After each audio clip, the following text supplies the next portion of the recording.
Buenas tardes. Presentamos el penúltimo panel de la tarde. Este panel es a cargo del Institut Ostrom Catalunya, un think tank liberal con sede en Barcelona. Y el título del panel lleva, el panel lleva por nombre ¿A quién beneficia la competencia? Y en él participarán Joan Rabascall, que es investigador en políticas públicas del propio instituto. Luego tendremos a María Pilar Canedo, que es consejera de la Comisión Nacional del Mercado y de la Competencia. También tenemos a Mateo Silos, que es economista principal en Ofwat, si lo he pronunciado bien, Ofwat, ok. Y luego a Manuel Contreras, que es abogado en Herbert Smith Freehills.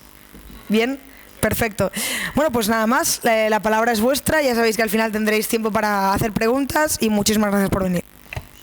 Muy bien, muchas gracias. Vamos a dar comienzo a quién beneficia la competencia. Primero de todo quiero agradecer al Instituto Juan de Mariana, al think tank Civismo y a la Fundación para el Avance de la Libertad, también a la Comisión Europea para ceder el espacio. En primer lugar, déjenme hacer una pequeña introducción sobre de dónde vengo, del Instituto Ostrom Catalunya.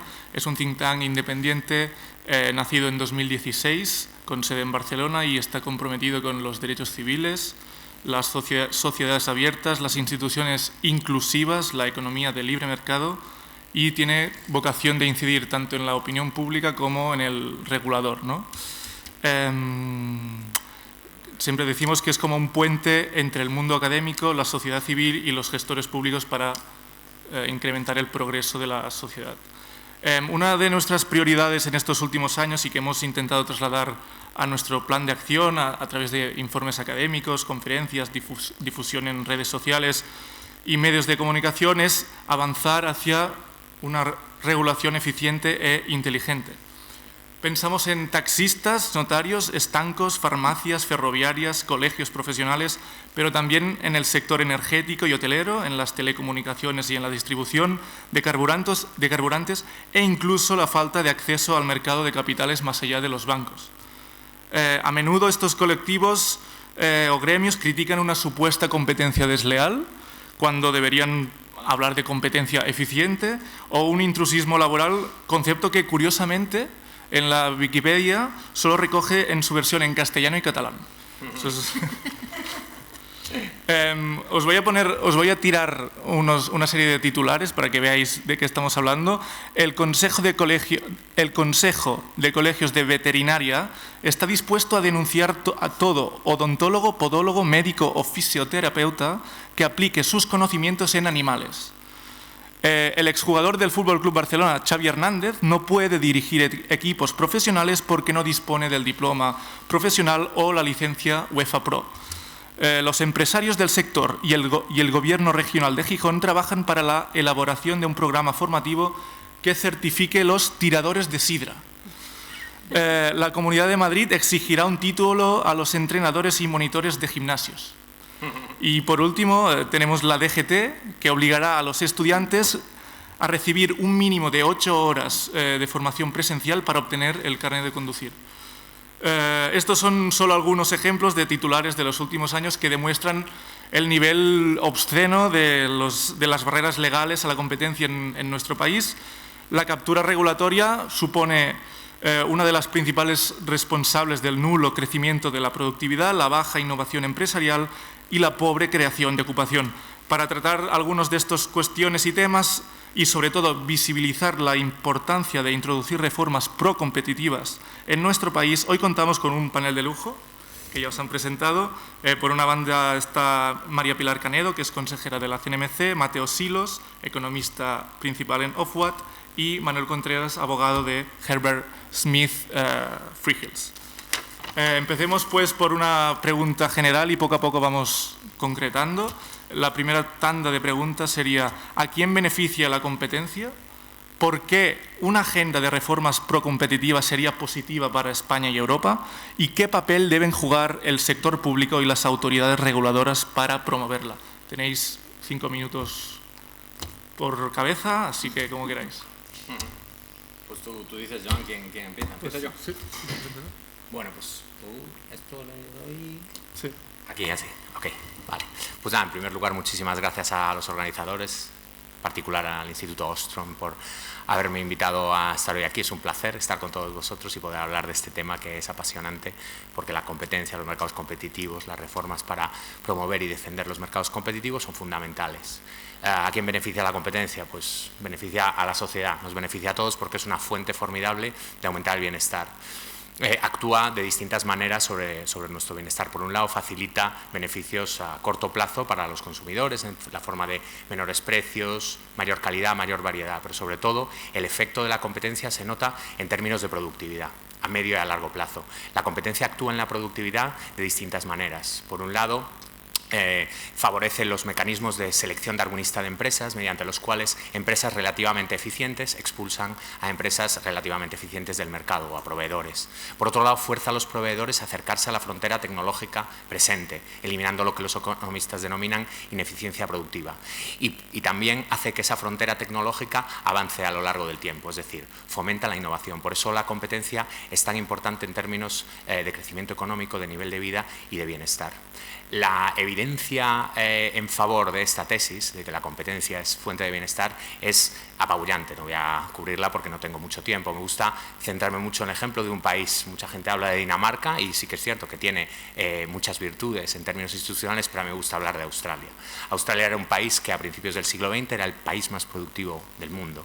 Lo que ocurrió en Australia es que a lo largo del siglo XX, en especial después de los años 50, los años 60, 70, adoptó muy malas políticas. Cerró su economía subiendo los aranceles, imponiendo cuotas de importación, reguló mal, de forma muy prescriptiva, los mercados de producto y los mercados laborales, restringiendo de forma injustificada la competencia, reguló mal sus sectores de infraestructura, favoreciendo monopolios públicos, utilizaba subsidios injustificados y tenía una política de competencias, o sea, al final, que no abarcaba ni siquiera todos los sectores de la economía. ¿Esto qué hizo? Que Australia, a lo largo del siglo XX, fuese perdiendo esa posición en términos de país más productivo del mundo y al inicio de los años 80 él estaba en posición 14 en comparación con lo que tenía a principios del siglo XX en el ámbito de la OCDE. Lo que hicieron en Australia fue un paquete de reformas integral, de fomento de la competencia, de apertura de su economía, de eliminación de la fragmentación territorial a mitad de los años 90, guiado por una persona que se llamaba Fred Hilmer. Esto tuvo un boom de productividad. Australia dejó de ser uno de los peores performers de la OCDE en términos de productividad, pasó a ser uno de los mejores performers. Eso dio lugar a una ola de crecimiento que aumentó el PIB de Australia en los 10 años siguientes un 2,5%. Australia ha tenido un crecimiento económico ininterrumpido en las últimas 2 décadas y no en vano es uno de los países del mundo más productivos y donde la gente quiere ir a trabajar y a vivir. Pero también quiero destacar, contrólame el tiempo, John, también quiero destacar el efecto que la competencia tiene no solo para aumentar el tamaño de la tarta, sino en términos de desigualdad. La competencia es un factor favorable que puede reducir la desigualdad. Esto es un tema cada vez más importante en las sociedades de los países, sobre todo desarrollados. La competencia, existen, digamos, elementos positivos y negativos en términos de desigualdad, pero una desigualdad excesiva es ineficiente. Hay un argumento económico para combatir la desigualdad excesiva, aparte de argumentos de tipo basados en principios de la justicia, podríamos decir. La ausencia de competencia da lugar a subsidios cruzados regresivos en la economía, exacerbando la desigualdad, y por otro lado pensemos en restricciones normativas injustificadas a la competencia, como por ejemplo la limitación de acceso en determinadas profesiones, como por ejemplo las restricciones de tipo urbanístico excesivas que limitan la movilidad laboral en una economía. Pensemos por ejemplo en una política nefasta que ahora mismo está siendo promovida por el gobierno, que es el control de precios de los alquileres, como esta medida no solo reduce el tamaño de la tarta, no solo reduce la eficiencia, sino que también golpea más a los hogares más vulnerables y afecta a la desigualdad. A España le vendría muy bien un buen paquete de reformas de fomento de la competencia. Nos han hecho reformas de fomento de la competencia e impulso a la competencia relevantes en los últimos 10 o 15 años en España. España está hambrienta de innovación, está hambrienta de crecimiento económico. Todos estos beneficios que yo he narrado al comienzo de mi intervención, pues se traducirían, es decir, España se podría beneficiar de ellos. Lo que tenemos en España es un conjunto de regulaciones, de normativas que están maniatando, que están impidiendo, restringiendo la competencia de forma injustificada en muchos sectores económicos y están afectando a la entrada, a la capacidad de competir, a las oportunidades de los individuos para invertir, para emprender, para arriesgarse. Es una pena que este paquete de reformas no se ponga en marcha porque la economía española agradece con alegría cuando se impulsa la competencia. Así lo hizo tras el plan de estabilización del año 1959, cuando en plena dictadura franquista se modernizó la economía española, se la abrió al exterior y eso dio lugar a un crecimiento intenso en los siguientes años. Así lo hizo tras las reformas previas a la entrada de España en la Unión Europea y así lo hizo tras las reformas previas a la entrada de España en la zona euro y así lo haría en la actualidad. Introduciría alegría, introduciría crecimiento económico, introduciría productividad e innovación. En medio minuto resumo cuál es la responsabilidad del sector público: intervenir de forma justificada en la economía, no restringir de forma injustificada la competencia en los mercados y, por otro lado, fomentar o garantizar la existencia de autoridades de competencia y regulación que garanticen la competencia en los mercados y que promocionen la competencia actuando de elemento fiscalizador de las administraciones públicas que muchas veces la restringen de forma injustificada. Lamentablemente, España puntúa muy mal en estos dos extremos. Como decía, de forma transversal se restringe la competencia de forma injustificada en multitud de sectores económicos y la autoridad de competencia y de regulación, la CNMC, no es independiente, no es creíble, no es eficaz. Baste un ejemplo. Por supuesto, María Pilar Canedo es una excepción, es una consejera excelente, pero el consejo de la CNMC es un consejo capturado. La CNMC no es independiente. Solo un ejemplo. El marido de la actual ministra de Energía, Mariano Bacigalupo, se sienta en la sala de energía del organismo regulador, mientras que su mujer, ministra de Energía, ahora ascendida a vicepresidenta del Gobierno, dice que aquí no hay problema. Pues ya está. Muchas gracias, Mateo. Paso la palabra a María Pilar. Bueno, comienzo... Perdón. Comienzo con los muy sentidos, aunque obligados, agradecimientos a los organizadores y especialmente a Joan y al Instituto Ostrom. Creo que la labor que realizan este tipo de think tanks es extraordinariamente relevante porque ustedes han visto que hablar después de Mateo Silos no es fácil, porque él lo dice todo. Entonces, ahora ya tengo que inventarme... Pero Joan ha dicho algo que a mí me ha resultado muy interesante porque me parece fundamental, me parece una necesidad fundamental de nuestra sociedad, que es intentar conjugar la academia con las administraciones y con la sociedad.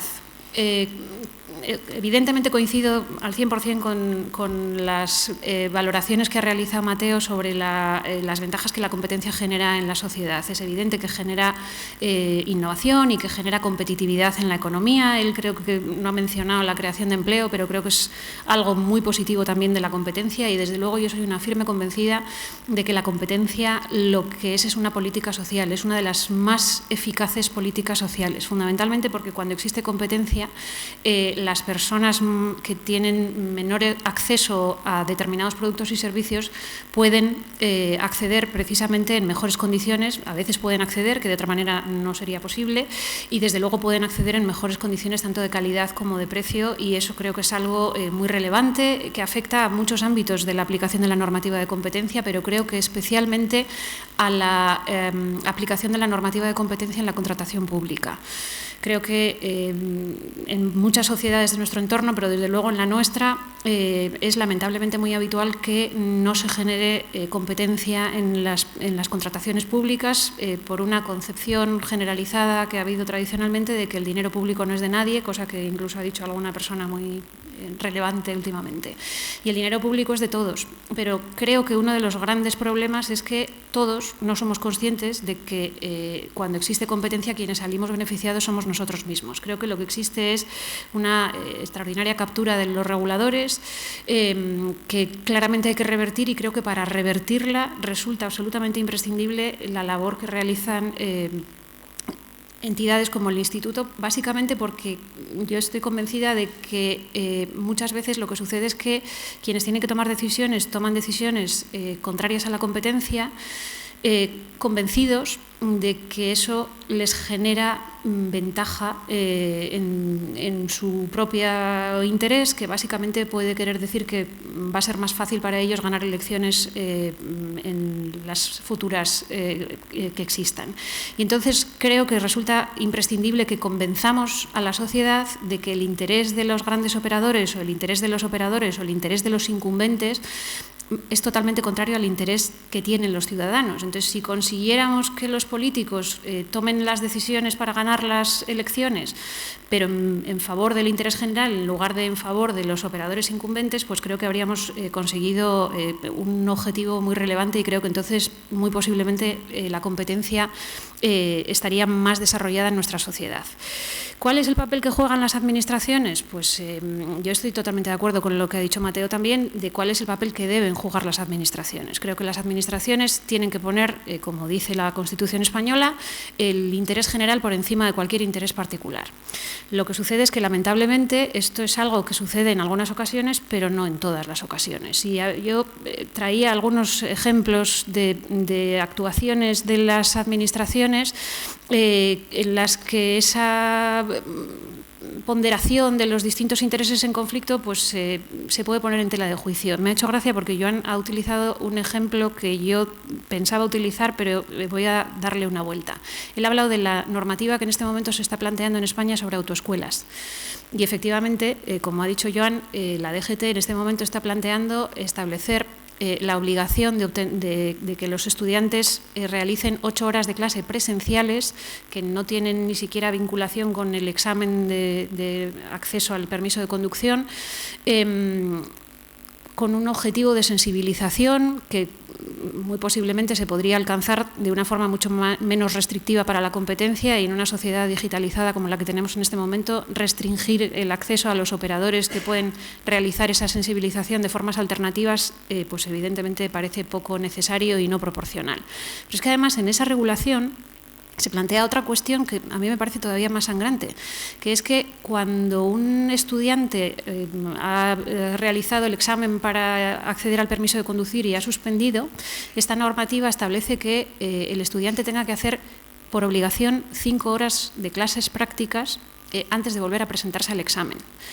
Entonces aquí a mí se me plantea seriamente cuál es la razón de imperioso interés general que está intentando proteger la Administración, porque entiendo que la valoración de si hacen falta 5 clases más o hace falta una o no hace falta ninguna debe hacerla el ciudadano, que evidentemente asumimos que tiene capacidad suficiente para proteger sus propios intereses, y desde luego no hay ninguna justificación, aparte de la organización de las autoescuelas que se presentan a los exámenes. Los estudiantes tienen que acudir a una autoescuela para presentarse a los exámenes y tienen unos turnos para acceder a esos exámenes, y entonces esas 5 clases les permiten un cierto margen para acceder a esos exámenes y repartirse el sistema de manera más adecuada para las autoescuelas, pero no de manera más adecuada para los ciudadanos.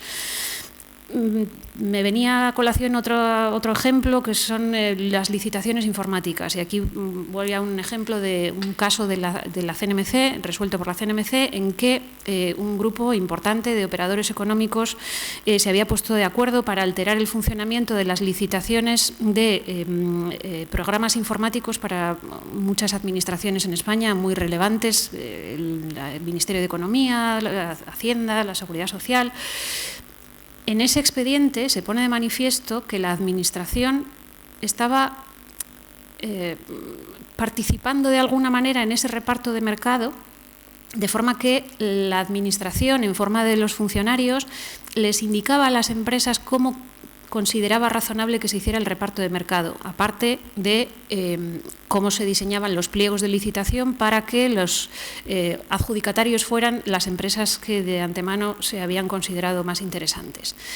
¿Esa es la función que tiene que hacer la Administración? ¿Estos 2 ejemplos que yo he puesto son ejemplos de lo que debe hacer la Administración? Pues lamentablemente no, son ejemplos de lo que no debe hacer la Administración. Pero lo que tenemos es esta situación, y lo que tenemos es unas autoridades de competencia que desde la modestia de nuestro trabajo hacemos lo que consideramos que podemos hacer, y desde luego en esos 2 casos yo he hecho en 2 votos particulares, con lo cual creo que se podía haber hecho más de lo que realmente se ha hecho, pero pero creo que las autoridades de competencia debemos actuar en el mercado para conseguir que el papel de la Administración sea diferente. Muchas gracias, María Pilar. Paso la palabra a Manuel Contreras. Bueno, muchas gracias, Joan, y gracias al Instituto de nuevo también por invitarme, y gracias a la Comisión también, porque siempre lo digo que en el peor del momento de la crisis económica me contrataron en Bruselas para trabajar, entonces estoy siempre doblemente agradecido a las instituciones europeas, ¿no? Centrándome un poco en las preguntas que nos hacías, ¿a quién beneficia la regulación de competencias? Se responde más bien al revés, ¿a quién no? El concepto básico del que parte el derecho a la competencia es que la libertad de empresa es positiva para el consumidor. Genera productos y servicios más baratos, más novedosos, y eso es eficiente para el consumidor, ¿no? Es verdad que esa libertad de empresa, esa libertad económica no debe ser absoluta, en el sentido de que hay determinadas formas de libertad de empresa que el derecho a la competencia persigue, y con razón, ¿no? Pues los cárteles, es decir, acuerdos entre competidores para aumentar los precios, pues están prohibidos porque evidentemente la ciencia económica ha demostrado que son perjudiciales para el consumidor, que aplican, como consecuencia de los carteles se producen precios más altos en el mercado. Los abusos de posición de dominio, ¿no? De nuevo, una empresa que tiene una posición de dominio y que abusa de ella aplicando precios excesivos, pues también tiene que ser no solo prohibido por el derecho a la competencia, sino perseguido por las autoridades de competencia. Pero de nuevo, el concepto básico es que la libertad de empresa y el derecho a la competencia protege la libertad de empresa, es algo bueno, ¿no? Es eficiente para el consumidor.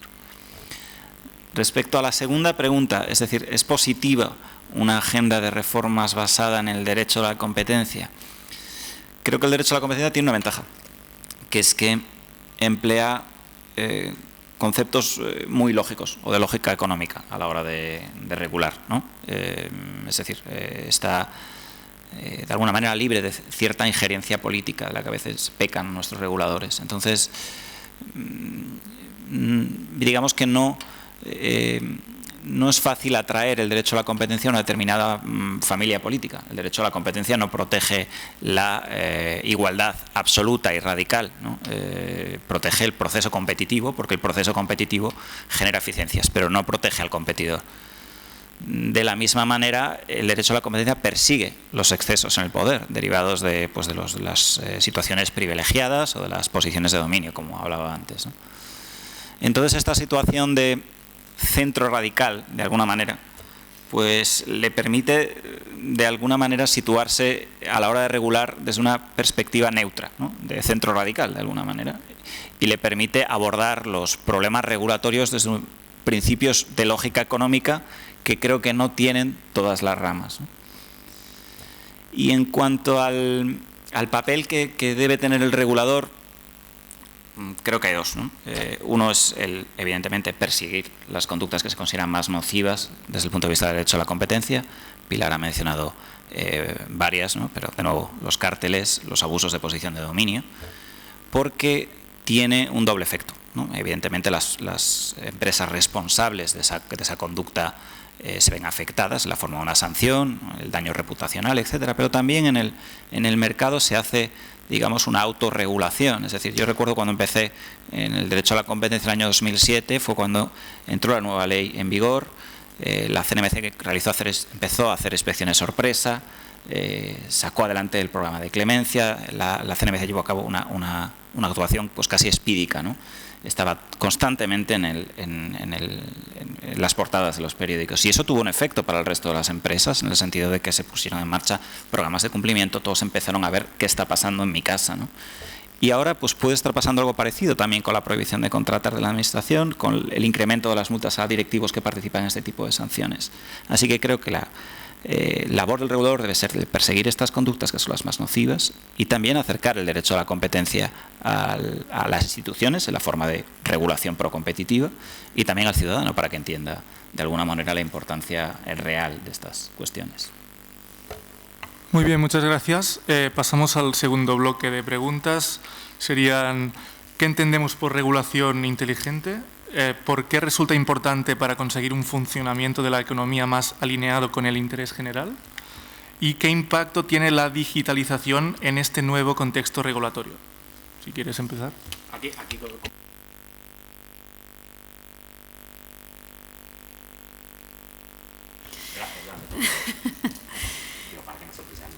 Bueno, pues cuando hablamos de regulación inteligente, básicamente de lo que estamos hablando es de cuáles son las razones por las que la Administración, el Estado en sentido amplio, debe crear una norma jurídica que limite ese principio fundamental al que hacía referencia Manuel, que es que la competencia genera ventaja para la sociedad. Y entonces hay situaciones en las que efectivamente es necesario que haya una regulación para alterar el funcionamiento del mercado que, si en defecto de esa regulación, podría generar una ventaja excesiva para determinados operadores en perjuicio del interés general. Yo creo que cuando hablamos de competencia aplicada a la regulación o aplicada a la defensa, de lo que estamos hablando en todo caso es de protección del interés general. Y entonces, ¿esto básicamente qué implica? Pues implica que cuando existe lo que el Tribunal de Justicia de la Unión Europea ha denominado razones de imperioso interés general, es decir, cuando existe un valor tan relevante que merece ser protegido por encima de otros valores, o bien cuando existen fallos de mercado que suponen que el funcionamiento libre del mercado sin regulación genera desventaja para la sociedad, pues la Administración debe intervenir y debe crear una norma que, digamos, que compense el funcionamiento de ese sistema. ¿Qué es lo que sucede? Pues lo que sucede es que lo que debe analizar quien va a crear esa norma jurídica es, primero, si existe efectivamente una razón de imperioso interés general digna de protección. Y en segundo lugar, decir cuál es esa razón de imperioso interés general.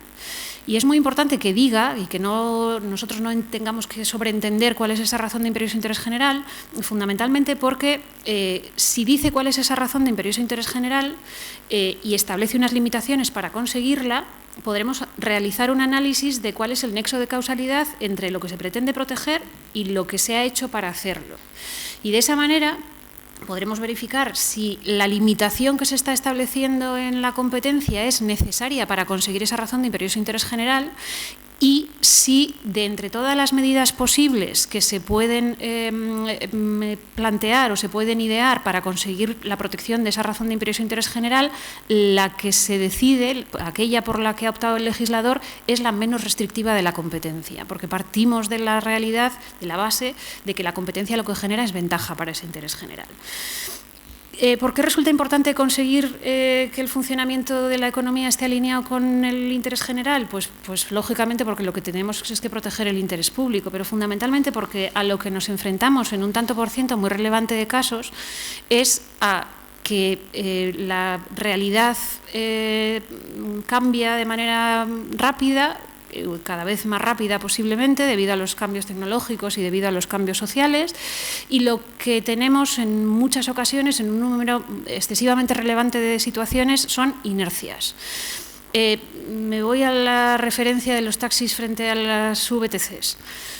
¿Hubo un momento histórico en que tuvo razón de ser la regulación de los taxis? Pues seguramente sí, sobre todo esa es una valoración que en este momento tampoco sé si es muy relevante. Lo que sucede es que los servicios públicos han cambiado de manera extraordinaria, la sociedad ha cambiado de manera extraordinaria, la tecnología ha cambiado de manera extraordinaria y todo eso ha tenido como consecuencia que en este momento la protección del interés general posiblemente se realiza de manera mucho más adecuada, limitando la regulación que tienen los taxistas y limitando las barreras que se establecen en la regulación a la entrada de nuevos operadores que actúan en competencia con los operadores tradicionales, que lo que buscan lógicamente es que se mantenga la inercia de la regulación que les generaba una protección que en un determinado momento deja de tener sentido, deja de tener justificación. Lo malo es que lo que necesitamos en nuestra sociedad es contrapesos, porque evidentemente los operadores económicos se organizan de manera muy adecuada en muchas ocasiones para conseguir convencer al legislador de que genere barreras que les generan una protección o que les producen una protección, y lo que no tenemos son contrapesos, por eso yo decía que el Instituto Ostrom y este tipo de iniciativas son tan relevantes. Lo que no tenemos es un contrapeso social, porque los consumidores son ciudadanos individuales y no organizados, porque las asociaciones de consumidores lamentablemente muchas veces no cumplen el objetivo de defender el interés general por razones diversas, y entonces a lo que nos enfrentamos es a que la regulación en un número excesivo de ocasiones, pues en vez de proteger al ciudadano, protege al operador incumbente.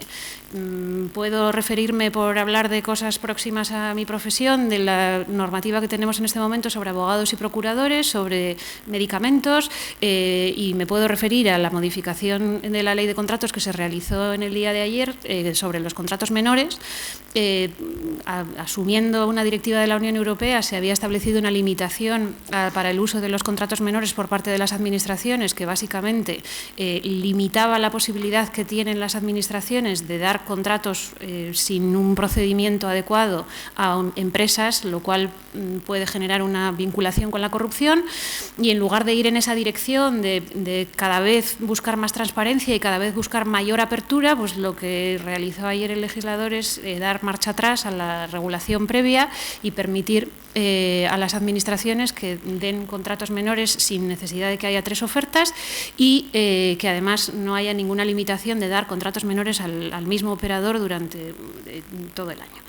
Y entonces, pues todo esto lógicamente es contrario a la regulación económica eficiente, porque no parte de esa necesidad a la que yo hacía referencia de identificar la razón de imperioso interés general, las limitaciones y esa causalidad. Causalidad que es muy relevante porque permitiría verificar a medio plazo si el objetivo se ha conseguido o no se ha conseguido. Porque es verdad que es muy fácil criticar y muy difícil actuar, y hay muchas veces en que la Administración posiblemente adopta medidas considerando que se va a conseguir un objetivo y a medio plazo puede que ese objetivo no se consiga.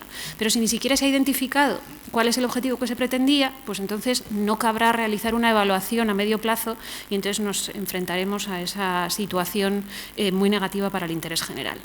Ya he hablado casi 5 minutos, con lo cual me callo. Perfecto. ¿Quién quiera continuar? Manuel. Pues muchas gracias.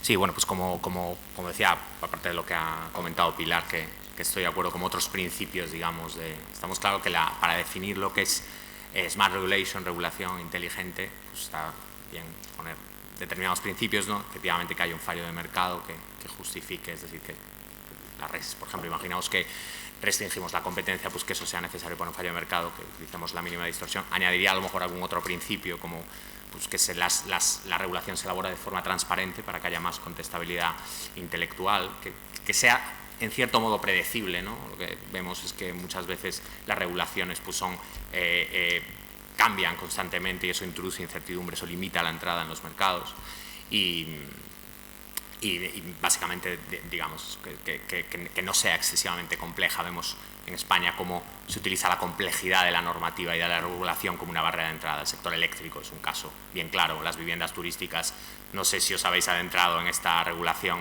pero se distingue por comunidades autónomas. Es tan alambicada que es básicamente imposible saber en una región. Es decir, tendrías que invertir a lo mejor meses de tu vida para saber si puedes tener una vivienda turística o no. Pero claro, estos son los principios. ¿Qué es lo que pasa? Y ciertamente también cuando se proponen regulaciones, cuando se está planteando cómo intervenir en un mercado, pues utilizar la evidencia, ¿no?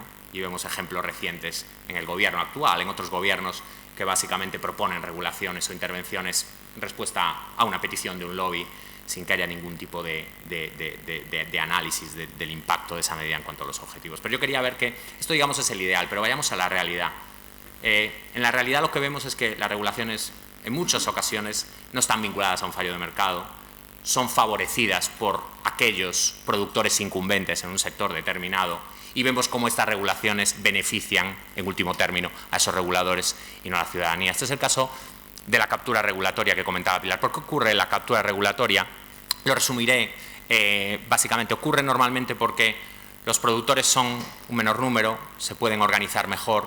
Lo que individualmente gana un productor si puede capturar a quien elabora normas y regulaciones es mucho. Fijémonos en quién paga el coste de esas regulaciones. Los ciudadanos están más dispersos, tienen menos capacidad de organizarse y el coste que afrontan es mínimo, aunque el coste agregado para la sociedad de estas regulaciones contrarias a la competencia, no justificadas en un fallo de mercado en interés general, aunque el coste agregado es grande, muchas veces para los ciudadanos, para los consumidores es pequeño. Entonces, esta lógica de los costes dispersos, los beneficios concentrados, es lo que muchas veces lleva a esta captura regulatoria. Y esto ya lo sabían grandes economistas del siglo XX como Stigler, como Friedman, como Peltzman, ¿no? ¿Y cuál es el coste de la captura regulatoria? Efectivamente, restringe la competencia de forma injustificada. Elimina todos esos beneficios que yo antes estaba enunciando. Es aumentar el tamaño de la oferta, mejorar la eficiencia, aumentar el crecimiento económico. Eso es un coste.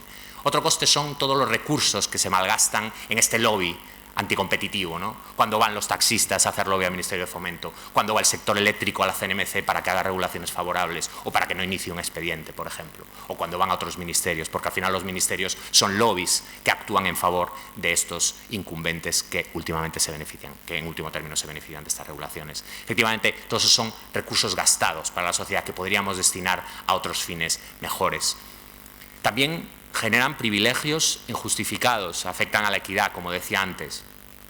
Pero también generan una percepción de que el sistema está trampeado, ¿no?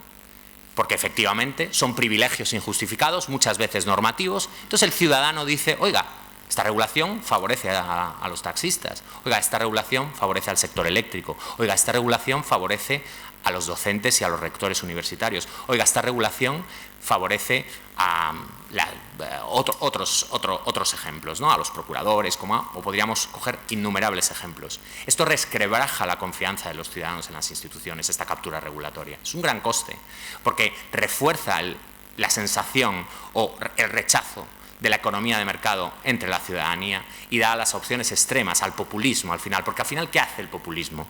El populismo lo que hace es explota esta lógica de élite privilegiada contra la gente. Y si tú tienes unas instituciones que no son independientes, capturadas, si tú tienes unas regulaciones que no obedecen a un interés general, que obedecen al beneficio privado de unos pocos, pues entonces tú estás favoreciendo esta desconfianza de los ciudadanos en las instituciones y atentando, digamos, pues contra el aseguramiento o la garantía de que hay una economía de mercado. Los ciudadanos van a optar por otras opciones que quieren eliminar esa economía de mercado. Regúleme usted el precio del alquiler, regúleme usted el precio de los tomates, regúleme usted el precio de los tomates en la distribución. Ayer el ministro de Agricultura, el Gobierno de España, está organizando un cártel con la distribución. Está llamando a los distribuidores a organizar un cártel en España. En los últimos años en España no hemos tenido muchas reformas de promoción de la competencia, pero yo ya llevo contabilizados unos cuantos cárteles legales. El cártel de la Liga de Fútbol Profesional, el cártel vinculado a lo que se ha denominado el Google Tax, es decir, lo que Google tendría que pagar a los editores de periódicos y demás. Y se está intentando el cártel del taxi, por supuesto, que ya ha habido siempre un cártel, pero será apoyado y será apuntalado mucho más. No sé si me queda un minutillo para hablar de digitalización. Sí, adelante. Pues eso, básicamente, digamos, los costes de la captura no son solo ineficiencia y desigualdad, sino ese resquebrajamiento de la confianza de los ciudadanos en las instituciones. En cuanto a digitalización, yo creo que, muy resumidamente, ya Manuel hablará más de esto también, la digitalización es una oportunidad, digamos, para el sector público. Algunas cuestiones ya las ha comentado Pilar, es decir, en algunos sectores el sector público tradicionalmente se apoyaba en la existencia de fallos de mercado, justificadamente o no, muchas veces no justificadamente, pero al menos los ofrecía, ¿no? Como justificación de algunas regulaciones que restringían la competencia, como muchas regulaciones, por ejemplo, de calidad en el sector de alojamiento turístico o en el sector del taxi. También aludía a los fallos de mercado para la regulación de tarifas en el sector del taxi. Durante décadas no ha habido competencia en este sector. Lo que facilita la digitalización es corregir estos fallos de mercado, es el propio mercado el que, digamos, soluciona sus fallos, y entonces hace innecesarias muchas de esas regulaciones que están limitando la competencia, que ya no están justificadas, ¿no? Entonces le permite al sector público eliminar esas restricciones injustificadas. También le permite, también contribuye en cierto modo a la mejora regulatoria, porque en cierto modo puede limitar un poco el riesgo de captura regulatoria. Hay más transparencia digamos, en el entorno digital. A veces el sector público de forma involuntaria deja un rastro y hay mucha más contestabilidad intelectual. y se puede monitorizar más al sector público con las nuevas tecnologías, con las redes sociales, ¿no? Antes, digamos, no había tanta libertad de entrada, estaban los medios tradicionales, pero ahora tenemos Internet, tenemos las redes sociales, es fácil monitorizar y fiscalizar al sector público, ¿no? Y en último término, en cuanto a la promoción de la competencia por parte de las autoridades de competencia, pues también facilita el screening, por ejemplo, de la normativa, puede ayudar a las autoridades de competencia a hacer mejor su trabajo, facilita también la evaluación de efectos de las normativas, sobre todo en algunos sectores, si tienes, digamos, pues las tecnologías de Big Data y demás, pues también podrían ayudar a esa mejora regulatoria. Y en último término, ya me callo, cuando el sector público presta servicios en muchos sectores, por ejemplo, policía u hospitalario, pues puede utilizar, digamos, estas nuevas técnicas de Big Data y demás para favorecer, para mejorar los servicios que presta como operador público en estos mercados. Ya me callo. Muchas gracias. Manuel. Bueno, creo que también es importante señalar lo que decías, Mateo, ¿no? Que hay ahora también cierta insistencia o debate, al menos a nuestro nivel, de intentar regular la industria digital, ¿no? O el sector digital, dicho de manera amplia. Ese run quizás viene de la posición competitiva que han logrado ciertas plataformas tecnológicas por una cosa muy indudable, que es que han tenido éxito en el mercado con productos y servicios pues muy exitosos y que han conquistado al usuario, ¿no? Y creo que el mercado digital, desde el punto de vista de lo que al menos la aplicación pública del derecho a la competencia, plantea tres problemas fundamentales, ¿no? Y por eso hay esta preocupación con las plataformas tecnológicas y la posibilidad de regularla. La primera son las economías de escala, ¿no? Se parte de la idea de que crear un servicio digital, un servicio tecnológico específico, pues no guarda relación con el número de usuarios que utilizan ese servicio, ¿no? En el futuro. De la misma manera, los efectos de red. Es evidente que un determinado bien, un teléfono móvil, adquiere valor por el hecho de que hay más usuarios que usan el teléfono móvil y con los que me puedo comunicar, ¿no? Y también lo que decía Mateo, ¿no? La importancia del Big Data en cuestiones de inteligencia artificial, pero no solamente en ello, sino en procesos productivos, logísticos, etcétera, etcétera. Pero es verdad que todavía hay muchas dudas, creo que hay muchas dudas, porque es evidente que las plataformas tecnológicas han logrado una posición de éxito en el mercado, ¿no? Pero no son, digamos, productos terminados, ¿no? La inversión que hace las grandes tecnológicas en mejorar sus servicios, en pelear por expandirse a otros mercados es constante, ¿no? Y es inmensa. De la misma manera, todavía no se ha podido acreditar hasta qué punto las restricciones de datos, las restricciones en el acceso a datos pueden ser abusivas, ¿no? Son aspectos demasiado novedosos. ¿Cómo está respondiendo a algunas jurisdicciones, ¿no? Donde hay más experiencia que la nuestra, ¿no? Hablo especialmente de Alemania. Pues están pensando en cambiar el estándar de prueba, es decir, en que no tengas que demostrar que una empresa particular esté en posición de dominio, sino con digamos, un poder de mercado menor, lo que ellos llaman un poder de mercado relativo, ya estarías de alguna manera obligada a actuar en el mercado de una determinada manera, sin promocionar tus propios servicios, etcétera. Se piensa también en invertir la carga de la prueba, ¿no? En el que las propias empresas que ocupan esta posición sean las que tengan que demostrar que una determinada conducta es competitiva y no al revés, ¿no? Que no tengas que demostrar la autoridad pública que la conducta es anticompetitiva. Y estas cuestiones que creo que forman parte del debate y que están ahí tienen también un aspecto, digamos, negativo, que es el que apuntaba antes, ¿no? En la medida en que estamos regulando la libertad de empresa más allá, nos estamos excediendo, es decir, estamos coartando la libertad de empresa y con ello estamos limitando que se produzcan mejores productos, mejores servicios, productos y servicios más innovadores. es evidente que es demasiado pronto, y los principios básicos del derecho a la competencia sirven en el día de hoy para digamos, regular a través de la aplicación del derecho a la competencia la economía digital. Pero no se puede tampoco obviar que el debate sobre la regulación del mercado digital está ahí.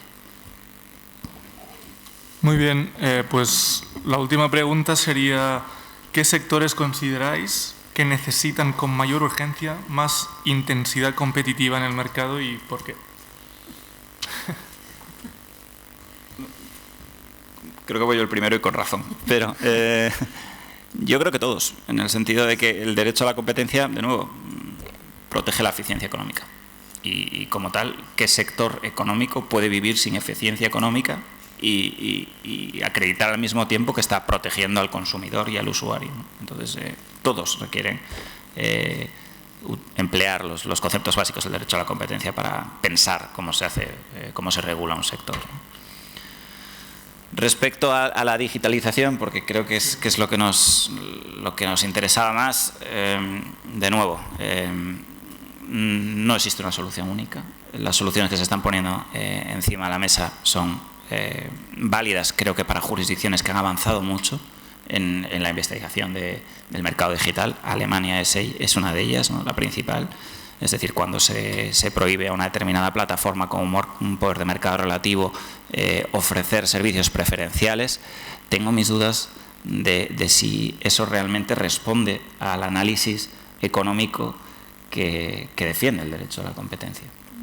Le doy el beneficio de la duda porque, de nuevo, en Alemania se ha avanzado mucho en ese tipo de investigaciones. Se ha investigado a empresas como Amazon, se ha investigado a empresas como Facebook, y hay detrás pues todo un conocimiento en el que realmente se apoyan para regular de esa manera. Pero no estoy seguro que, a efectos de la digitalización, todavía a nivel España estemos en un momento en el que podamos regular el sector sabiendo exactamente cómo funciona ese sector. Muy bien, pues abrimos un turno de palabras al público. Si tenéis alguna pregunta, comentario. Pero no podemos también... bueno, sí, dale. No. Perdón. Ah, vale, hay tiempo. Vale. Digo, porque como lo de los sectores, pero vamos, sí. Pilar, dale. Una oportunidad. A ver, yo en el tema de los sectores estoy totalmente de acuerdo. Cierra, Mateo. Sí, perdón.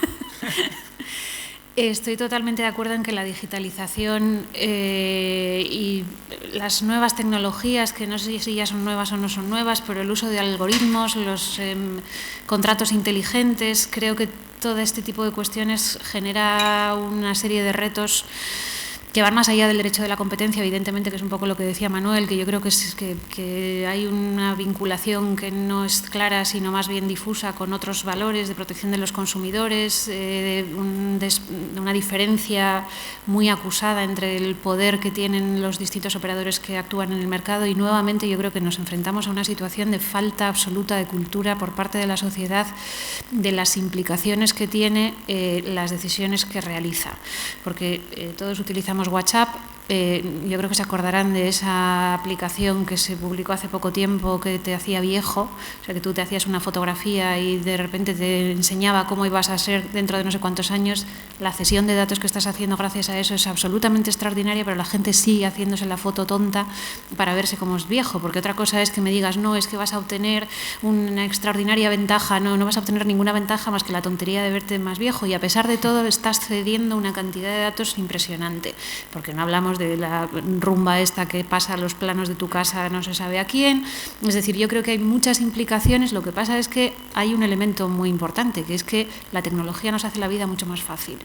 Y entonces lo que creo que hay que buscar es el balance, que como siempre es muy complicado de encontrar, pero yo creo que hay que intentar buscar el balance entre no frenar las innovaciones que nos hacen la vida mucho más sencilla, pero ser conscientes de que al final de lo que estamos hablando es de la protección de nuestros propios derechos. Entonces, yo creo que es importante de vez en cuando recordar que el derecho de la competencia surge para proteger la democracia, que es algo que se dice muy pocas veces, pero en Estados Unidos el derecho de la competencia surge porque había un grupo de empresas que estaban adquiriendo una fuerza tal que se consideraba más importante que la del Estado. Y entonces estaban empezando a tomar decisiones que afectaban a la ciudadanía, evidentemente en beneficio propio y para maximizar su beneficio económico, y el Estado no era capaz, no tenía capacidad para reaccionar y proteger los intereses generales. Y esa es una de las razones por las que surge la Sherman Act y el derecho de la competencia moderno. Y entonces aquello que surgió con las compañías de ferrocarril que decidían por dónde iban las vías de tren para sus propios intereses en vez de para los intereses del desarrollo de la sociedad, pues posiblemente es el equivalente a lo que está sucediendo ahora con las grandes compañías tecnológicas a las que se refería Manuel. En cualquier caso, como lo que nos planteaban era en qué ámbitos de la sociedad puede haber modificaciones normativas o pueden ser interesantes las modificaciones normativas, pues aparte de la digitalización y del empleo que las propias autoridades de competencia hacemos de la digitalización también para detectar indicios de infracciones de forma mucho más eficiente y que al final es bidireccional el uso de las nuevas tecnologías, pues yo creo que no puedo obviar que estamos en este momento, gracias a la Unión Europea nuevamente, ante una posibilidad de cambio de la normativa de competencia en España. Hay una directiva de la Unión Europea que trata de potenciar la independencia de las autoridades de competencia, de garantizar que todos los Estados miembros de la Unión Europea tienen autoridades de competencia independientes. Entonces, creo que esta es una oportunidad. Antes Mateo decía que llevamos muchos años sin modificar la normativa de competencia y este es un momento en el que se va a producir una modificación de la normativa de competencia por la transposición de esa directiva. Y hay muchas cuestiones que creo que podrían incluirse en esa normativa de competencia que afectarían a todos los sectores, porque desde luego no puedo estar más de acuerdo con Manuel diciendo que es que la competencia hay que incluirla en absolutamente todos los sectores por todas las ventajas que todos nosotros hemos puesto encima de la mesa. Pero creo que en este momento en que se va a modificar la normativa de competencia habría determinadas cuestiones que no deberían escapársenos, porque los cambios normativos tardan tiempo en llegar. Y creo que una de ellas es la introducción de la Administración como uno de los grandes operadores que generan problemas en el mercado. Y cosa que en este momento es muy controvertida en nuestro sistema. La Administración genera problemas de competencia en el mercado, como hemos visto, por la vía de la regulación, pero también actuando como operador económico.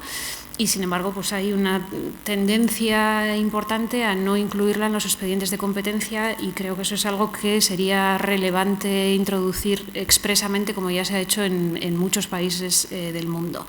El tema de la prohibición de contratar con la Administración, que antes ha mencionado Manuel también, creo que es una cuestión muy relevante.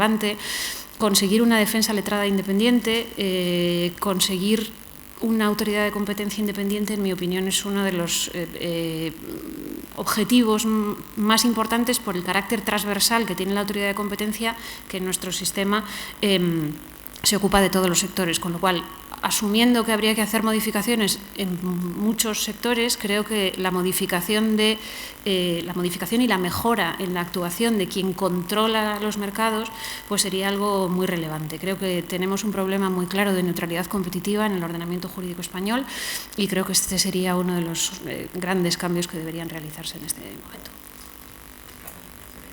De breve.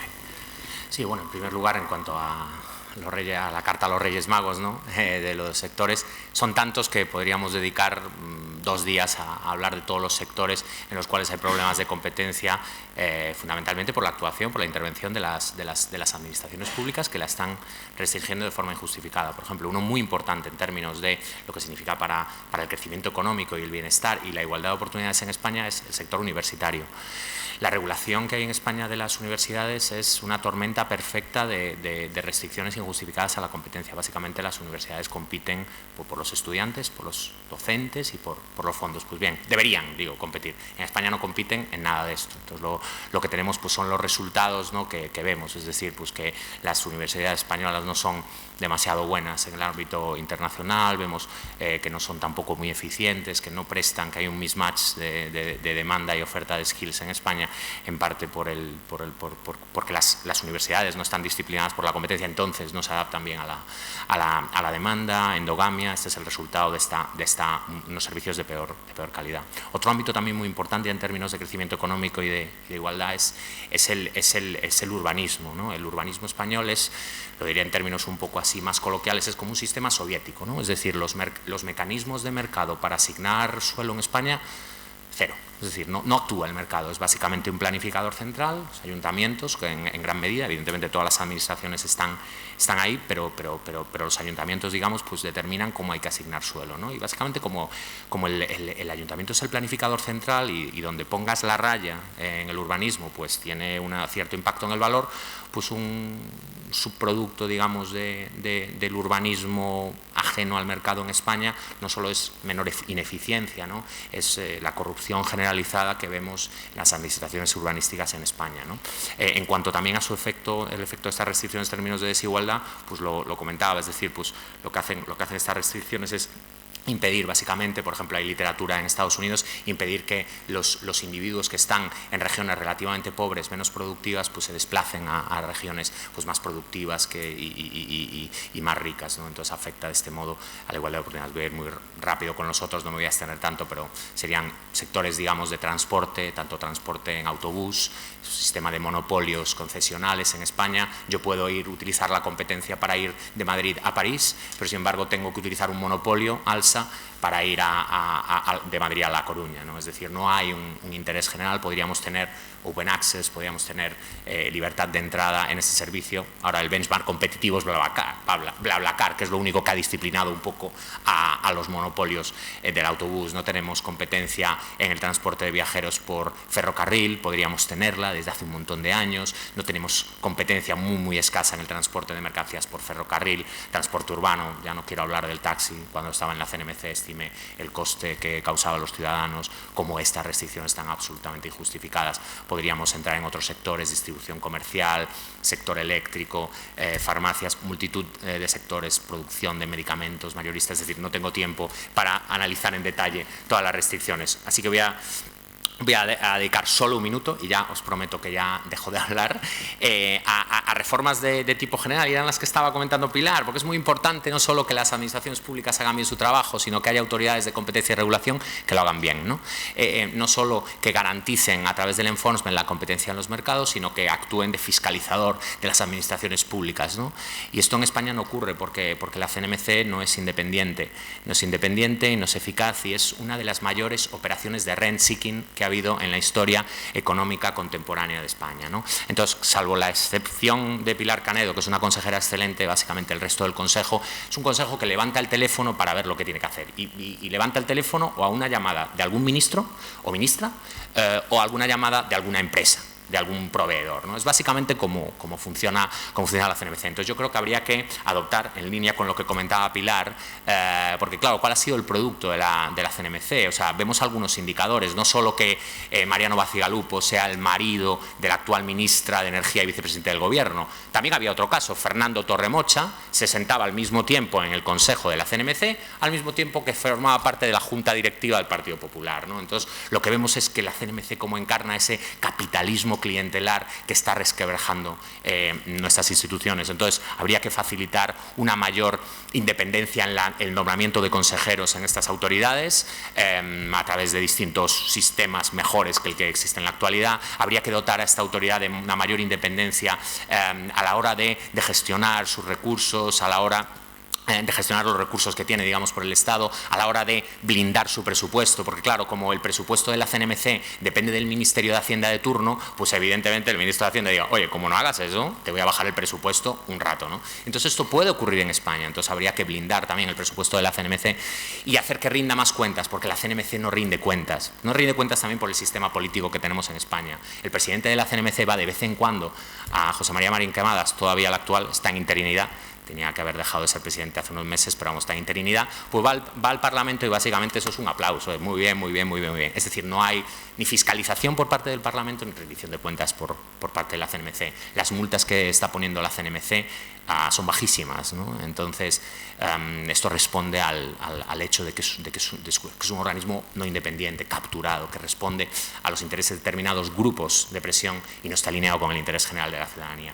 Y en último caso, para tratar de mitigar la captura regulatoria generalizada en España, hay que actuar sobre la transparencia. La ley de transparencia que tenemos en España es una basura, porque básicamente, no sé si la habéis intentado utilizar alguno de vosotros, pues no funciona para nada absolutamente. Entonces, bueno, sí, quien la diseñó, digamos que era el gobierno de signo anterior a este, bueno, pero este gobierno habría diseñado una ley de transparencia parecida. También facilitar la rendición de cuentas de las administraciones públicas, de los organismos independientes, facilitar también la protección de los denunciantes de corrupción y los denunciantes de malas prácticas administrativas, favorecer una mayor presencia de asociaciones de consumidores útiles, no como Facua, que básicamente lo que hace es defender más los intereses de algunos incumbentes protegidos por regulaciones dañinas para la sociedad que defender a los propios consumidores, ¿no? Y en último término, facilitar esta contestabilidad intelectual, que tengamos verdaderamente organismos independientes técnicos, como la CNMC, que debería serlo, que no lo es, u otras autoridades que fiscalicen verdaderamente a las administraciones públicas, y es esta fiscalización, estos contrapoderes, este sistema de contrapesos también puede facilitar una mejor regulación en España. Muy bien, muchas gracias. Pues ahora sí, abrimos un turno de preguntas, comentarios. ¿Alguien? Bueno, aprovecho yo a comentar una vez un evento que tuvimos en el Juan de Mariana, que estaba una de las plataformas estas de transporte, y casualmente defendía, obviamente, que se aperturara el tema del taxi para poder ellos entrar, pero luego que están adentro, cuando alguien propuso que se liberalizara totalmente, dijo no, tampoco así, que abran para que entremos nosotros, pero no que entre más gente. Entonces la regulación al final los beneficia, pero ya luego cuando están adentro, o sea, aperturarla, pero luego cuando están adentro no. No sé si alguien tenía otra pregunta.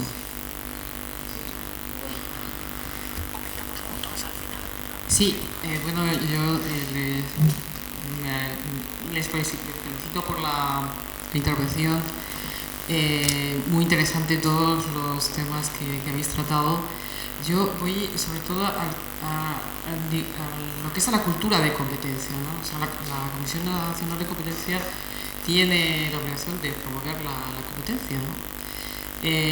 Sin embargo, yo creo que la cuestión tendría que ir por una promoción de la competencia más allá de este organismo, ¿no? O sea, teniendo en cuenta que la propia naturaleza de la CNMC actual no, o sea, es una entidad intervenida por diferentes motivos, ¿no?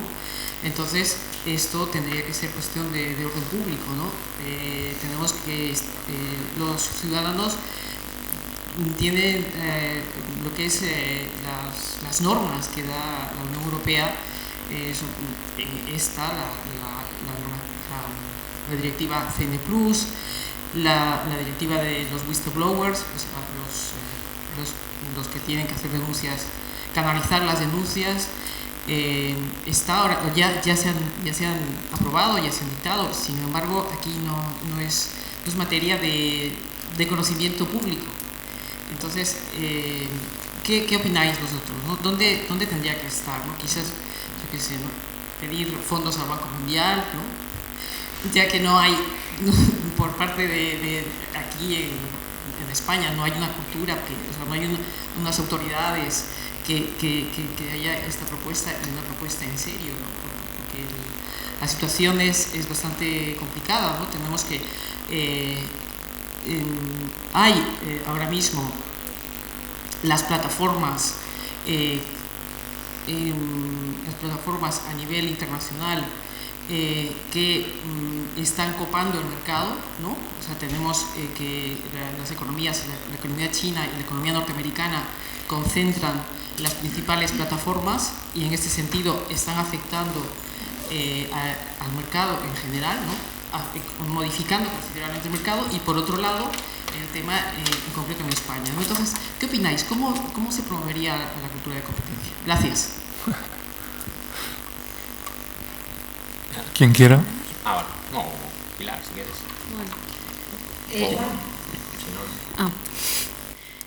Bueno, y respondiendo a la primera pregunta que ha hecho este chico, que ahora no le veo, el hecho de que es un clásico que una vez que, o sea, quiero decir, los operadores quieren entrar en el mercado y quieren que se les libere de barreras de entrada en el mercado, y en el mismo instante en que entran en el mercado lo que quieren es que se vuelvan a poner unas barreras todavía mayores, porque lógicamente para los operadores económicos es infinitamente más cómodo y más fácil operar cuando existe un mercado cerrado que les beneficia.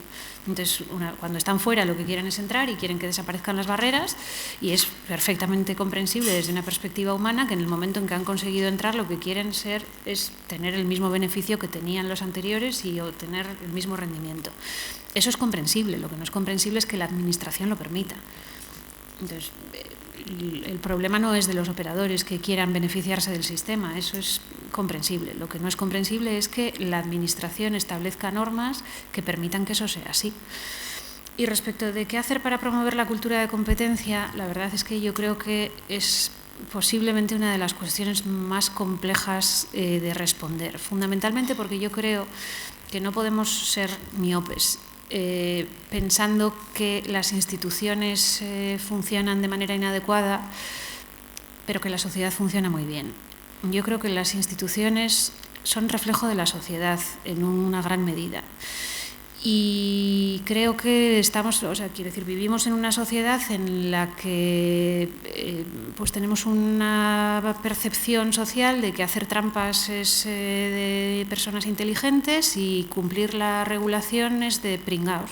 Y tú ves las series de televisión de niños y el niño simpático siempre es el caradura que no hace los deberes en el colegio y le toma el pelo al profesor, y el pobre hombre que está ahí estudiando y haciendo las cosas como hay que hacerlas es del que se ríe todo el mundo. Y hasta que no cambiemos eso, pues no podremos cambiar la sociedad que tenemos. Entonces creo que la sociedad hay que cambiarla desde abajo. Cuando yo estuve en la Autoridad Vasca de la Competencia de presidente, hicimos algo que a mí me parecía muy divertido, aparte de imprescindible, que es dar formación sobre competencia en los institutos. Y es muy sorprendente ver la percepción que tienen chavales de 15, 16 años sobre cómo funciona la sociedad, cómo funciona el mercado y cómo debe funcionar la sociedad y cómo debe funcionar el mercado. Entonces creo que hay que empezar de abajo para arriba. Si tú miras las páginas web de autoridades de competencia de muchos países del mundo, Israel es una de ellas, pero Israel es una sociedad peculiar, pero hay Singapur, por ejemplo, y hay Sudáfrica y hay otras muchas, bueno, México, sin ir a cosas tan peculiares, pues lo que tienen son cómics, y la propia Comisión Europea en su página web tiene juegos para niños para hacer en los institutos, incluso en los colegios y en la educación más primaria. Entonces lo que creo que necesitamos es empezar por abajo. Lo que pasa que eso, primero, necesita una voluntad que creo que en este momento es inexistente, y segundo, necesita mucho tiempo. Y entonces creo que tenemos que hacer muchas cosas a la vez. Yo la verdad es que puedo decir que desde las autoridades de competencia se hacen muchas cosas y creo que son muy insuficientes. Entonces creo que hay que seguir, la propia competencia exige innovación, pues creo que tenemos que innovar nosotros mismos e intentar idear vías para que lo que yo planteaba al principio, mi convicción es que hasta que no consigamos que los políticos piensen que van a ganar las elecciones por adoptar medidas favorables a los ciudadanos, no vamos a conseguir revertir esta situación, con lo cual necesitamos convencerles a los ciudadanos de eso, y eso es muy complicado.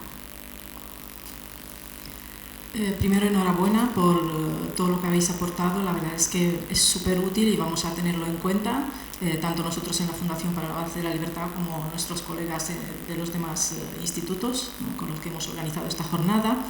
Y quería haceros dos reflexiones muy cortas y luego una pregunta.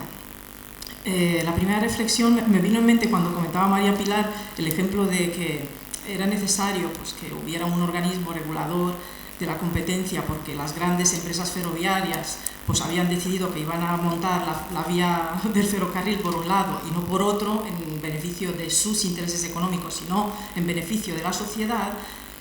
Ahí tenemos que tener un poco de cuidado porque nos podemos hacer trampas solos. Los intereses económicos de las empresas, ellas no están en una estratosfera, sino que tienen que responder al mercado, a los intereses de los ciudadanos. En el momento en que no responden al consumidor, a todos nosotros, pues al final quiebran, no les compramos los productos, así de sencillo, en el mercado.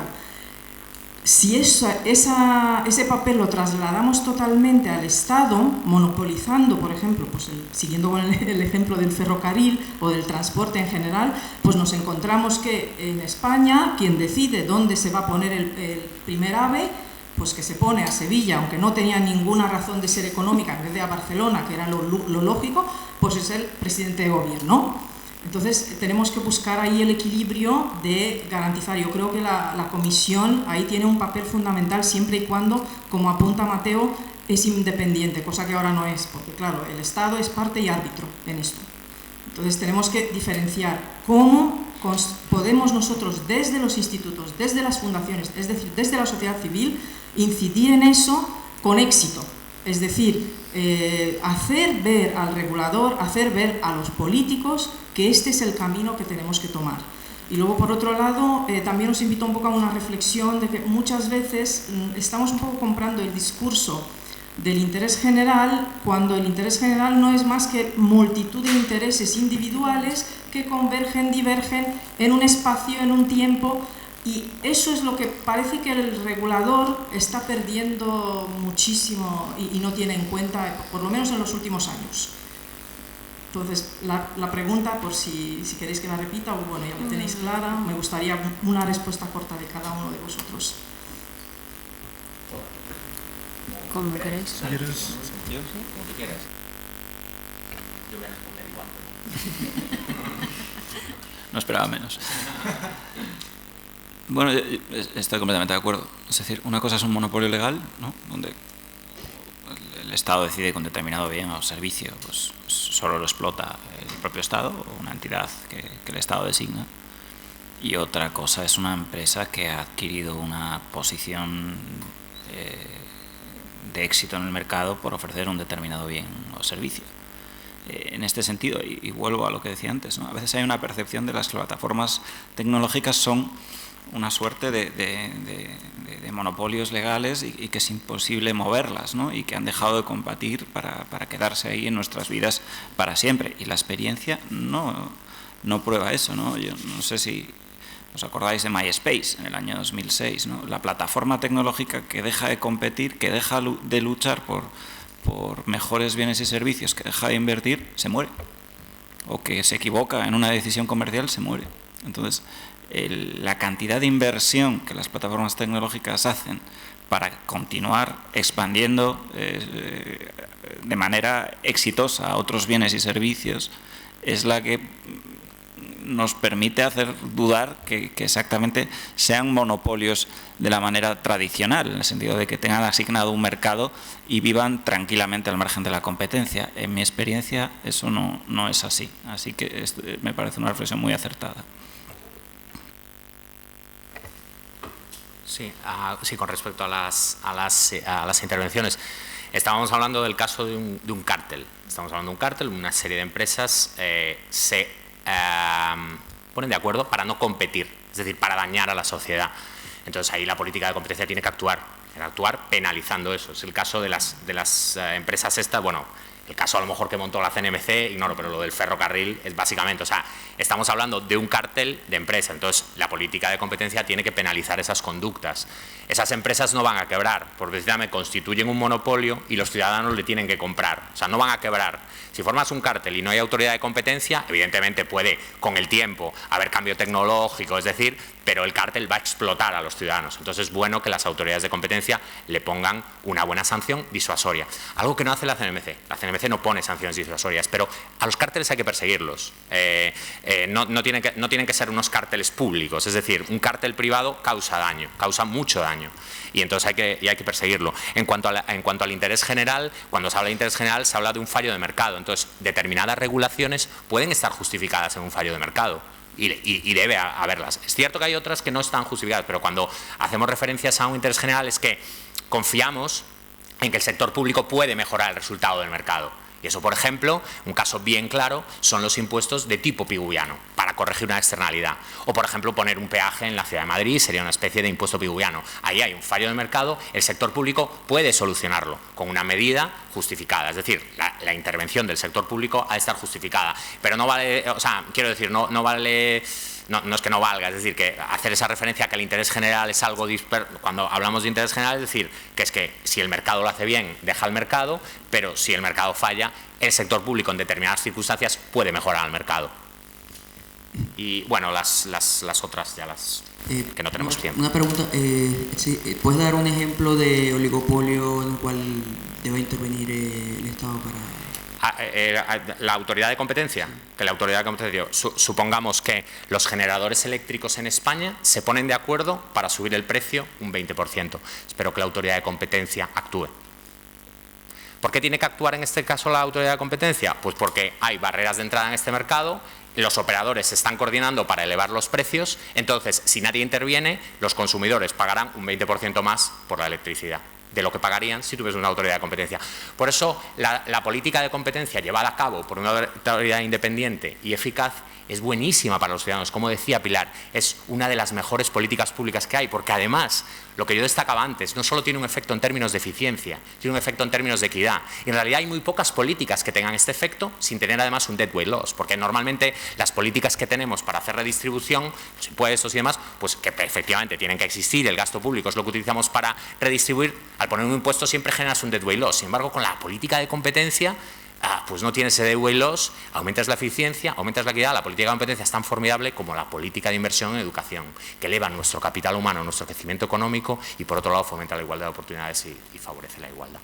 Yo quería acotar un momentito lo que acaba de comentar Mateo, es decir, por supuesto que cuando hay un cártel de empresas que buscan el beneficio propio y no dejar a nadie más entrar, eso debe ser perseguido, siempre y cuando haya realmente alguien que quiere entrar y que no se le deja. Es decir, la principal función de las autoridades de competencia debería ser proteger a aquellos que quieren entrar y que no están pudiendo entrar. Claro. Siempre que existan. Pero es que estamos viendo casos, como por ejemplo Google, el caso paradigmático, al cual se le ponen sanciones verdaderamente tremendas en el ámbito europeo, cuando no hay ninguna otra empresa que esté intentando hacer lo mismo y que quiera entrar. Es decir, se ha producido un monopolio temporal sencillamente porque no hay otras empresas que estén intentando hacer lo mismo y que se vean impedidas de hacerlo. Y seguramente habrá más ejemplos, ¿no? Es decir, entonces, el tema no es perseguir a 7 empresas que se ponen de acuerdo porque se pongan de acuerdo, sino porque hay un octavo que quiere entrar y que no le están dejando. Ahí es donde habría que incidir, en apoyar a ese octavo, ¿no? Sí, respondo y si quiere también intervenir Pilar. Rápidamente, el caso de Google no es un caso por cártel, es un caso por abuso de posición de dominio. Google no es un monopolio, en realidad. La decisión que pueda haber tomado la Comisión Europea habrá tomado su decisión, es decir, pero que no es el caso que yo estaba comentando de un cártel. Hay abusos de posición de dominio que también tienen que ser perseguidos. Evidentemente es una práctica en las que las eficiencias juegan más y yo no estaba mencionando el abuso de posición de dominio, que por supuesto hay casos de abuso de posición de dominio que tienen que ser más perseguidos. Sí que es cierto que no es tan importante en términos de casos dentro de las autoridades de competencia, porque es una conducta donde tienes que hilar más fino, por decirlo en términos muy brutos y simples. Pero el caso del cártel es distinto. Hay casos de cártel en los que hay barreras de entrada o en los que todas las empresas de la industria se ponen de acuerdo, sobre todo en sectores muy concentrados. Por ejemplo, pues las que producen pantallas de televisiones, o los de los geles, o los que hacen detergentes. Es decir, en esos casos tú tienes un cártel. Si no intervienes, los consumidores estarán pagando durante mucho tiempo un precio mayor. Y entonces tiene sentido poner una sanción para evitar, para disuadir de esas conductas. Hombre, te doy otro ejemplo. Literatura económica que prueba que la política de competencia, un artículo de Buquirós y autores de 2013, eleva la productividad total de los factores en una economía. Es decir, tú puedes tener una economía sin una autoridad de competencia y sin política de competencia. Serás menos productivo de lo que podrías ser, tus ciudadanos vivirán peor. Pero bueno. Muy bien. ¿Pilar? Sí. Yo lo único que iba a precisar es que no solamente un cártel es pernicioso cuando impide la entrada de una empresa nueva, porque los cárteles, por definición, lo que hacen es empobrecer el producto y subir los precios. Entonces, evidentemente, la política de competencia debe intervenir para proteger al ciudadano, que el ciudadano en condiciones de competencia recibiría un producto de mucha mayor innovación, de mejor calidad y de mejor precio. Entonces, yo creo que ahí el Estado debe intervenir. Pero, perdón, 20 segundos. Si se ponen de acuerdo 7 y suben el precio, y como decía Mateo, se pasarán los consumidores mucho tiempo pagando ese precio más alto, lo que están generando esos 7 es una oportunidad de negocio a un octavo que pueda competir. Yo pondría el acento en ayudar a ese octavo. Depende de ese octavo muy... ¿Qué ha pasado con Cabify aquí? ¿Está compitiendo Cabify y Uber en la ciudad de Madrid? ¿Qué es lo que tienes? Hay entrada, ¿no? Hay entrada. ¿Qué es lo que pasa? Efecto paraguas. Que ese octavo competidor dice, si estos 7 están cobrando 10, yo podría, pues voy a cobrar 10. Es decir, depende mucho de las características del mercado. Evidentemente, si tuvieses un sector donde solo 2 empresas, que son el 0,0001% del mercado, se ponen de acuerdo, evidentemente el efecto que eso vaya a tener es nulo. Pero normalmente los cárteles no actúan de esa manera. Normalmente los cárteles pues son en determinados sectores, concentrados, producto homogéneo, demanda estable, con tantos multimercados, es decir, ocurren en esos mercados. Entonces, ahí la política de competencia genera, bien hecha y bien realizada, genera beneficios para el consumidor. Ese octavo muchas veces se pone debajo del otro. Dice, si estos tíos si estas empresas están pactando este precio, pues yo me meto en el cártel. Y muchas veces los cárteles utilizan mecanismos de boicot para que este tipo, si no se mete en el cártel, irá por él. Y los cárteles lo hacen muy bien. Y tenemos mucha historia de los cárteles. Porque ¿sabes lo que tenemos? Tenemos la historia de la humanidad antes de que existiera la política de competencia. Y sabemos lo que pasaba ahí, lo sabemos. Porque además luego tienes otro efecto, que es que estos grupos tienen mucho poder y entonces capturan a las administraciones públicas, que es lo que pasaba en muchos casos antes de que hubiese política de competencia. Acumulan tanto poder que al final capturan a las administraciones públicas. Joan, solo un comentario. Hay un autor que se llama Murray Rothbard que critica este punto en la cuestión del monopolio de lo que acabas de decir. Yo creo que demuestra que sin intervención del Estado no hay lo que tú has dicho. En realidad es una crítica central a la economía mainstream, es más amplio que eso. Pero creo que es un punto bastante sólido y... Tendría que, o sea, podríamos discutir de sus análisis, de qué evidencia maneja, de cuáles son sus argumentos. Yo estoy encantado de discutirlo. Lo que pasa es que yo me voy a cuando no había la política de competencia y veo que las economías estaban cartelizadas, muy cartelizadas, y esos cárteles eran estables y esos cárteles generaban daño a los consumidores. Eso es lo que pasaba. Con la política de competencia, pues tratamos de disuadir esas conductas y que no existan y no generen ese daño a la sociedad. Por otro lado, pues por ejemplo, el artículo de Buquiros y autores, que podéis comprobar cómo tener un régimen de política de competencia eleva la productividad, utilizando un panel de países, no sé en qué revista está publicada, pero peer review, y podéis echarle un ojo. Es decir, tenemos casos o incluso países en el siglo XX, por ejemplo, el caso del Reino Unido es muy bueno, porque el Reino Unido tampoco tiene una política de competencia desde hace tanto tiempo. O por ejemplo, lo que pasaba en España, que España en la dictadura franquista era una economía cartelizada, completamente clientelar, ¿no? Porque la política de competencia en España básicamente empieza, por decirlo de algún modo, hace muy poco tiempo. Incluso la ley de 1989 de defensa de la competencia era una ley muy tímida, ¿no? Y de hecho, por ejemplo, el sector bancario en España estaba cartelizado. ¿Qué pasaba? Que no entra, ¿qué? Bueno, ya, pero más cartelizado todavía, ¿no? Más todavía, ¿no? Y eso, y tenemos ejemplos donde no hay política de competencia y donde las cosas no funcionan tan bien. Muy bien, pues muchas gracias a los tres por participar y al público por vuestra atención. Muchas gracias. Muchas gracias.